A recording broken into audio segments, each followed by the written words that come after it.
سے اس کا 6% پاکستان کی معیشت آگے بڑھ رہی تھی، گروتھ ریٹ تھی 2 آخری سالوں میں جو ایوریج تھی وہ 6% تھی.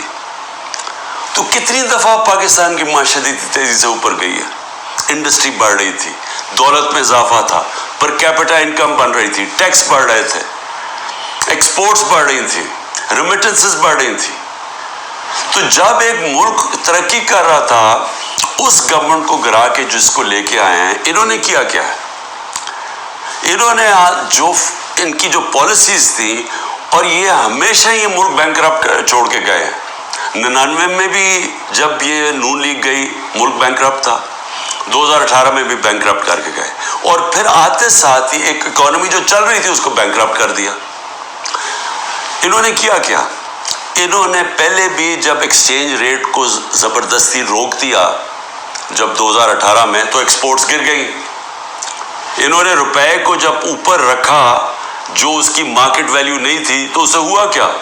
امپورٹ سستی ہو گئی، ایکسپورٹس مہنگی ہو گئی، ایکسپورٹس گر گئی. جب ایکسپورٹس گری ڈالر کی جب 3 گنا زیادہ جب امپورٹس ہو جائیں ایکسپورٹس کی، تو وہ ملک کیسے آگے ترقی کر سکتا ہے؟ تو تب بھی انہوں نے یہی کیا. اس بار آتے ساتھ ہی انہوں نے یہ نون لیگ نے پھر وہ کیا، روک دیا اس کو روپے کو گرنے سے. لیکن مصنوعی طور پہ جب آپ روکتے ہیں، اس کا کیا ہوا کہ ریمیٹنسز گرنی شروع ہو گئی، ایکسپورٹس گرنی شروع ہو گئی. پھر را مٹیریلز جو امپورٹ کرتے ہیں ہم انڈسٹری کے لیے، اس کو بند کر دیا. انڈسٹری نیچے جانی شروع ہو گئی، ٹیکس کلیکشن نیچے جانی شروع ہو گئی. $3 ارب کا ہمیں مل رہا ہے اس وقت IMF سے اسٹینڈ بائی اگریمنٹ پہ جو پیسہ آئے گا.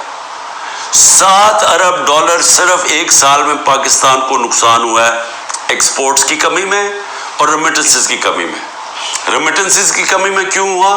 کیونکہ اتنا فرق پڑ گیا مارکیٹ میں، روپیہ کی قدر کدھر چلی گئی اور آفیشیل کدھر تھی، کہ لوگوں نے بینکوں کے تھرو پیسہ نہیں بھیجا، دوسری طرح پیسہ بھیجنا شروع کیا، ہمارا ریمیٹنسز کم ہو گئی.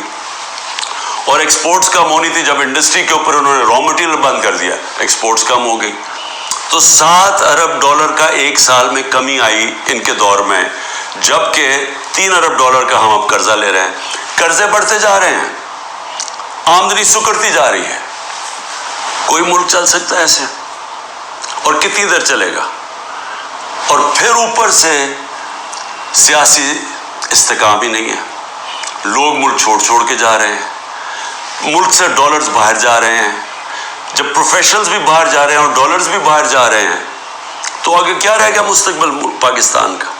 اس لیے ہم نے IMF کو بھی سمجھایا، میں نے اس کو سمجھایا، میں نے کہا دیکھو، جب تک فری اینڈ فیئر الیکشنز نہیں ہوں گے، یہ ملک اب یہاں سیاسی استحکام نہیں آئے گا اور اکانومی ٹھیک نہیں ہونے لگی.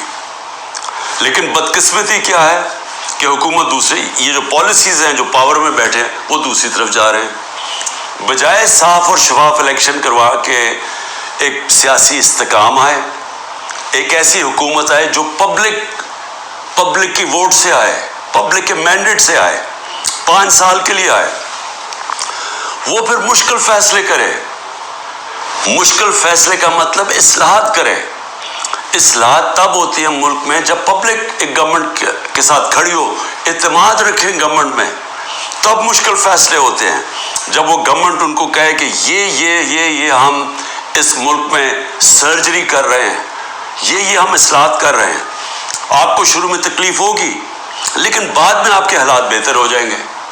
لیکن وہ گورنمنٹ کر سکتی ہے جس کو پبلک اس پہ اعتماد رکھے. اب ان کے اوپر کس نے اعتماد رکھنا ہے؟ کیونکہ جو انہوں نے کہا کہ جی میں 200 سے کم روپیہ کروں گا، آتے ساتھ ہی اس نے کہا ڈالر کم کروں گا، پہلے تو کہا 100 سے کم کروں گا. یہ سارے انہوں نے نعرے مارتے رہے، ہم مہنگائی کم کریں گے. مہنگائی بھی تاریخی، روپیہ بھی تاریخی طور پہ نیچے گرا. اس کے علاوہ جو انہوں نے وعدے کیے سب کے سامنے ہیں کہ کدھر کھڑے ہیں، لوگوں کے آج حالات کیا ہے. تو اب ان کے اوپر تو اعتماد آنے نہیں لگا. جو